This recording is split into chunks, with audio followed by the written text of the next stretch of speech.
Bismillahirrahmanirrahim.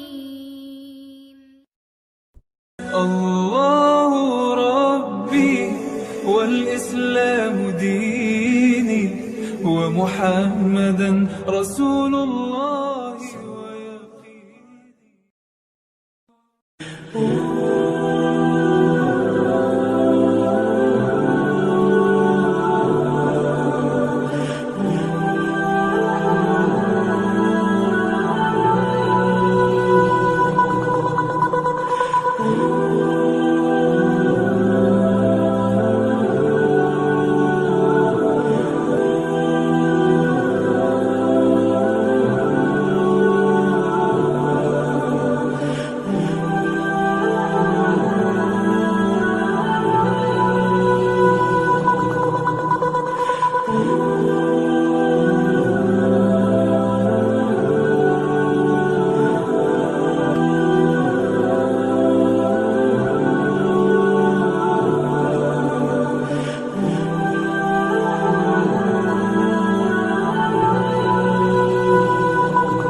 Assalamualaikum warahmatullahi wabarakatuh.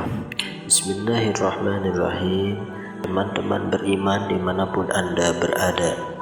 Sejarah Perang Mu'tah. Peperangan ini tercatat di dalam sejarah sebagai sebuah peperangan besar, di mana tentara Islam yang berjumlah 3.000 orang melawan 200.000 tentara Romawi Nasrani. Sekalipun demikian dahsyatnya peperangan Mu'tah, sahabat yang mati syahid hanya 12 orang, dan mereka memiliki kedudukan tinggi di sisi Allah Subhanahu wa Ta'ala. Rasulullah Sallallahu Alaihi Wasallam diutus oleh Allah Subhanahu wa Ta'ala untuk mendakwahi dan memerangi manusia hingga mereka mengikrarkan kalimat tauhid. Maka kemuliaan bagi yang mengikuti agamanya dan kehinaan bagi yang menyelisihinya.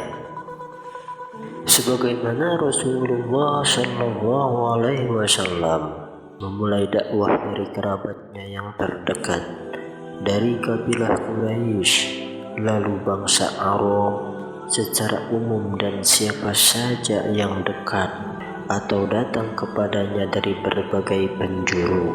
Maka demikian pula beliau memerangi musuh pertama yang terdekat, yaitu kafir Quraisy, para penyembah berhala, kemudian bangsa Arab di sekitar Mekah dan Madinah dan lainnya, lalu ahli kitab dari bangsa Yahudi di Madinah dan sekitarnya. Dan sekarang tiba saatnya untuk memerangi bangsa Romawi yang beragama Nasrani, dan nanti akan tiba gilirannya memerangi kaum Majusi, para penyembah api, dan seluruh umat kafir, hingga di atas semua agama, sekalipun orang-orang kafir benci dengan kemenangan Islam. Inilah Islam dan inilah jihad yang merahmati umat manusia dan tidak membiarkan mereka berlarut-larut dalam laknat Allah dengan tetap dalam kekafiran. Tetapi Islam mengeluarkan mereka dari kegelapan syirik dan kufur kepada cahaya Islam. Rasulullah Sallallahu Alaihi Wasallam bersabda, Allah takjub dengan orang-orang yang masuk surga dalam keadaan diikat rantai besi. Hadis riwayat Bukhari. Maksudnya, bahwa mereka tertawan oleh tentara Islam, lalu diikat dengan rantai besi, kemudian digiring ke negeri Islam, dan akhirnya mereka masuk Islam sehingga berbahagia dengan surga. Sebab terjadinya perang Mu'tah.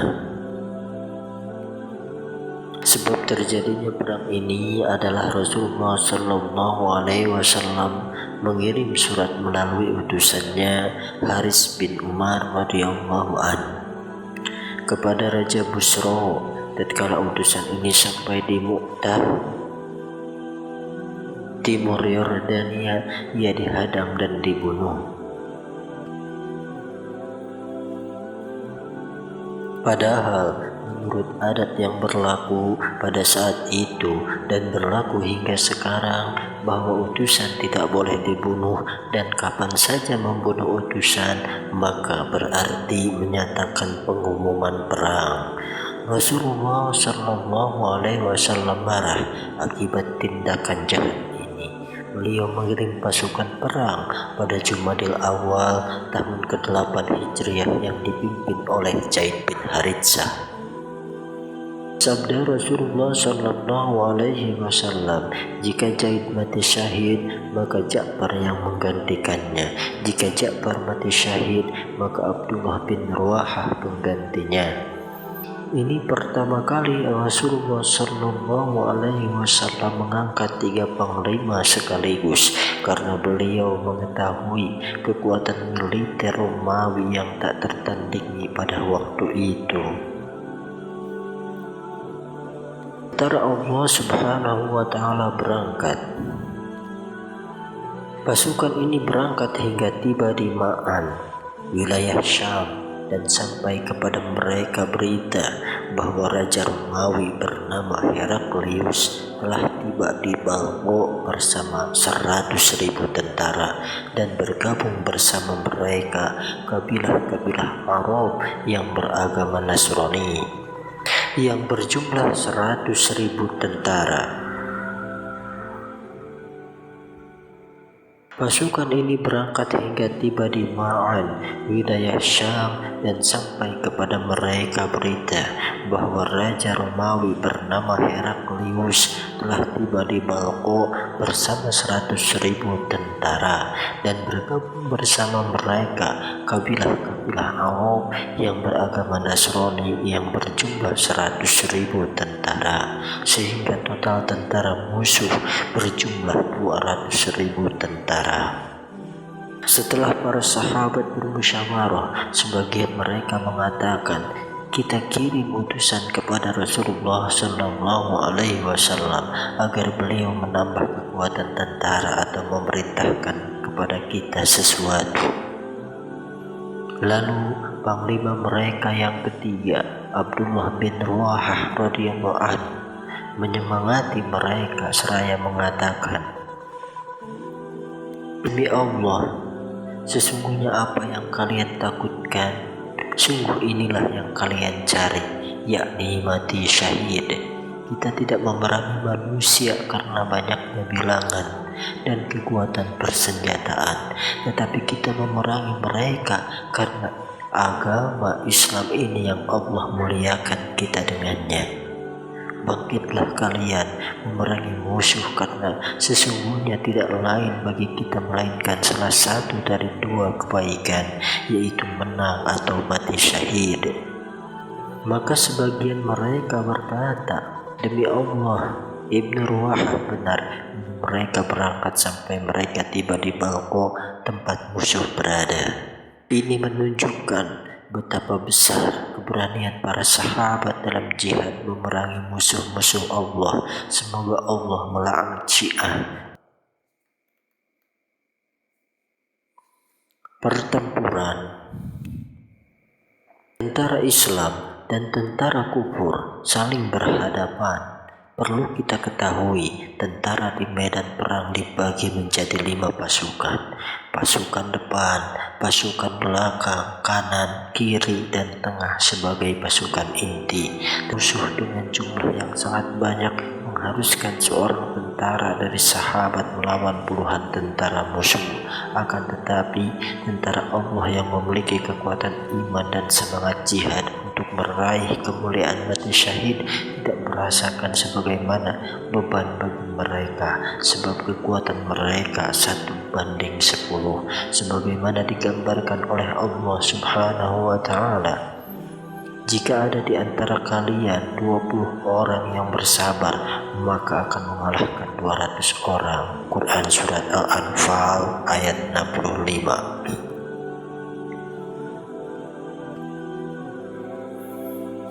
Tentara Allah sebagai wali dan kekasihnya yang berperang untuk meninggikan agamanya, maka pasti Allah bersama mereka. Adapun orang-orang kafir sebanyak apapun bilangan dan kekuatan mereka, maka ibarat buih yang tidak berarti apa-apa.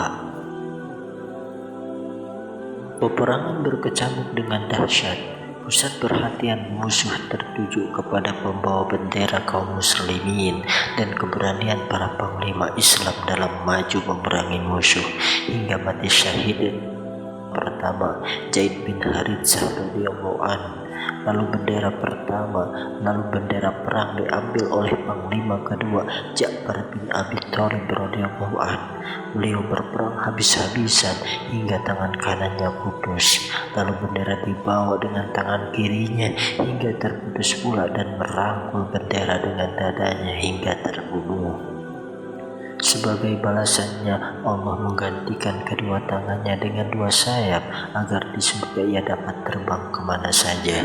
Setelah beliau syahid, ditemukan pada tubuhnya terdapat 90 luka lebih antara tebasan pedang, tusukan panah atau tombak yang menunjukkan keberaniannya dalam menyerang musuh. Kemudian bendera perang dibawa oleh panglima ketiga, Abdullah bin Rawahah radhiyallahu anhu, dan berperang hingga mati syahid menyusul kedua rekannya. Agar bendera perang tidak jatuh, maka mereka mengangkat dan bersepakat untuk menyerahkannya kepada Khalid bin Walid radhiyallahu anhu. Maka beliau membawa bendera perang. Setelah peperangan yang luar biasa, keesokan harinya Khalid radhiyallahu anhu dengan kecerdasan siasat baru dengan mengubah posisi pasukannya dari semula, yaitu pasukan depan ke belakang dan sebaliknya, pasukan kanan ke kiri dan sebaliknya.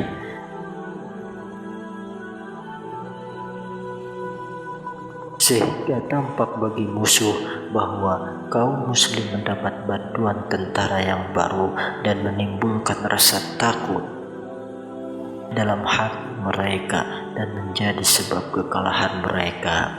Setelah berperang lama, Khalid radhiyallahu anhu menilai bahwa kekuatan musuh jauh tidak sebanding dengan kekuatan kaum muslimin, maka beliau menarik mundur pasukannya dengan selamat hingga ke Madinah. Sedang musuh tidak mengejar mereka karena khawatir kalau ini dilakukan oleh kaum muslimin sebagai siasat perang untuk mengajak Romawi menuju medan perang yang lebih terbuka di padang pasir yang akan merugikan Romawi. Dalam peperangan ini, Khalid bin Walid radhiyallahu anhu berperang habis-habisan hingga 9 pedang patah di tangannya. Ini menunjukkan betapa besarnya peperangan tersebut dan betapa besarnya perjuangan para sahabat demi Islam.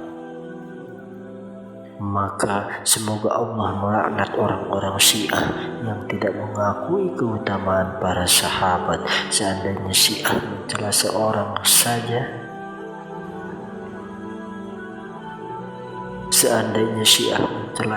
saja, dari sahabat biasa, sungguh cukuplah sebagai kejelekan mereka. Lalu bagaimana jika yang mereka cela adalah kebanyakan sahabat, bahkan yang paling utama di antara mereka? Sungguh tidak ada kebaikan yang dilakukan oleh siapapun kecuali para sahabat merupakan pendahulunya dan mendapat pahala. Sekalipun demikian dahsyatnya peperangan Mu'tah, sahabat yang mati syahid hanya 12 orang, dan mereka memiliki kedudukan tinggi di sisi Allah Subhanahu wa Ta'ala. Adapun pasukan musuh tidak dapat dipastikan bilangan mereka yang terbunuh, tetapi diperkirakan sangat banyak. Hal ini dapat diketahui dari hebatnya peperangan yang terjadi. Rasulullah Shallallahu Alaihi Wasallam berkisah tentang perang. Tampak mukjizat kenabian tatkala Rasulullah Shallallahu Alaihi Wasallam menyampaikan kepada para sahabat di Madinah tentang kematian 3 panglimanya. Rasulullah Shallallahu Alaihi Wasallam naik mimbar dalam keadaan sedih, meneteskan air mata seraya berkata, bendera perang dibawa oleh Zaid, lalu berperang hingga mati syahid. Lalu bendera diambil oleh Ja'far dan berperang hingga mati syahid. Lalu bendera perang dibawa oleh Saifullah, pedang Allah yakni Khalid bin Walid, hingga Allah memenangkan kaum muslimin. Setelah itu beliau mendatangi keluarga Ja'far dan menghibur mereka serta membuatkan makanan untuk mereka.